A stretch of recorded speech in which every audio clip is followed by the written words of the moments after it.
think we need to have this conversation.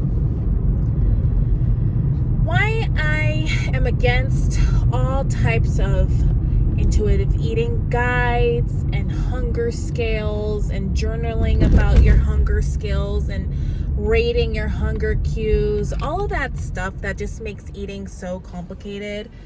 I always say this, and I feel like this is kind of what I used to tell clients when I used to coach, is eating should be as natural as using the bathroom, as blinking, as breathing. I mean, there really should be no thought, no overthinking when it comes to eating. And that's why I adopted the no rules approach when it comes to recovering from an eating disorder. With that being said, I don't know if you guys saw a couple weeks ago, I made a video about why I don't believe in emotional eating. And the reason why I had to come to that conclusion is because for a period of time when I was trying to recover from my eating disorder, I had this idea that eating should be perfect. I mean, for years and years of just like dieting and perfect eating and structured eating, like that, it was kind of ingrained into me. And even after I tried to let go of all the rules around eating, I still had this idea and philosophy that, you know, if I eat when I'm not like ravenous or hungry, then I'm doing intuitive eating wrong, and that I'm supposed to be eating perfectly, like eating intuitively perfectly, or normal eating perfectly, whatever. But eating is so imperfect. And that's why I had to let go of that idea of emotional eating and try not to eat, like emotionally eat, because once I really let go of the idea of rules, like all rules, and let go of the idea of perfect eating and perfect, intuitive eating, and I kind of just,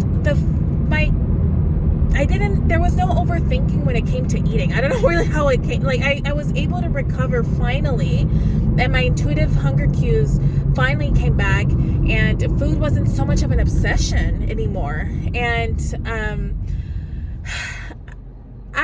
my opinion, and I always say this because this is my opinion, you got to do what works for you. And I've heard that, like, when it comes to hunger scales and these workbooks and prompts for like intuitive eating and stuff, it's helped some people, but for the majority of people that I've either talked to, I've worked with, I interviewed before, those type of prompts and intuitive eating hunger scales and ranking how hungry you are on a scale of 1 to 10, all of that just made everything more complex and it delayed their recovery.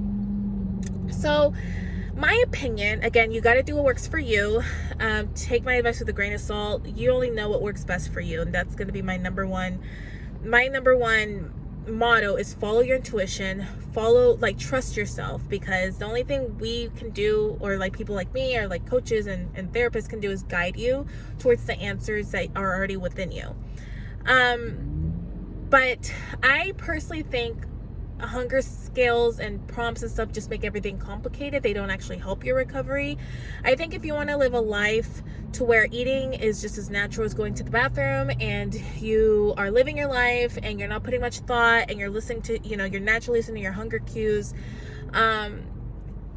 think about it, like if you were really recovered, would you be filling out those hunger cues and those hunger scales and ranking your appetite between 1 and 10? No, you would just eat and live your life.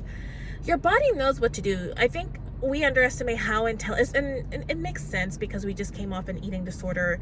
We're navigating through an eating disorder. Our body's traumatized, or we're still recovering. So I want to stress the importance of how your body knows what to do. Your body is literally the smartest organism on the planet. It knows what to do. It knows, what it needs.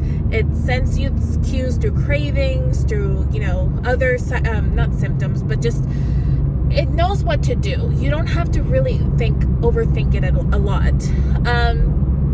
I personally would discourage all of the hunger cues and reading books about intuitive eating and what it means to be a normal eater and intuitive eater, and because even then it's just there's just so many ideas of intuitive eating. It's just like, eat. Just eat. It's not, I know it's easier said than done because I'm recovered and I've been recovered for a few years now, but it's not that complicated. It's not that deep. You just eat. If your body is hungry, if your body wants food, it's for a reason. Let go of the perfect eating rules, of the intuitive eating rules, of the normal eating and labeling emotional eating and shaming yourself for being an emotional eater, and just eat and live your life. Literally, that's the quickest way to recovery, is eat and live your life. Recovery should be happening in the background, and the more you allow it to happen in the background, the more you will recover, the quicker you will recover.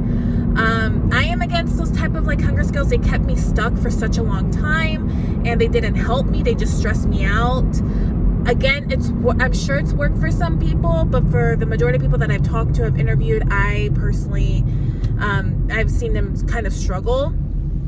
And literally, my main message is live your life as if you were recovered. And if you need to get help, of course, if you need to go to a nutritionist or a dietitian, a therapist, like, get the help that you need, but let that be something that your intuition is guiding you to, not because you think you should or you have to, because somebody told you to. Like, you know what works best for you. And if that's a therapist, if that's a nutritionist, if that's just taking recovery into your own hands, listen to yourself and trust yourself. So I am against those type of scales, hunger scales and stuff like that. Look at me just spitting. I'm against those type of like hunger scales, all of that makes everything complex, like eating complex. Just eat and live your life. The key to recovery is just eating and living your life. I hope this helps, and let me know what you guys think.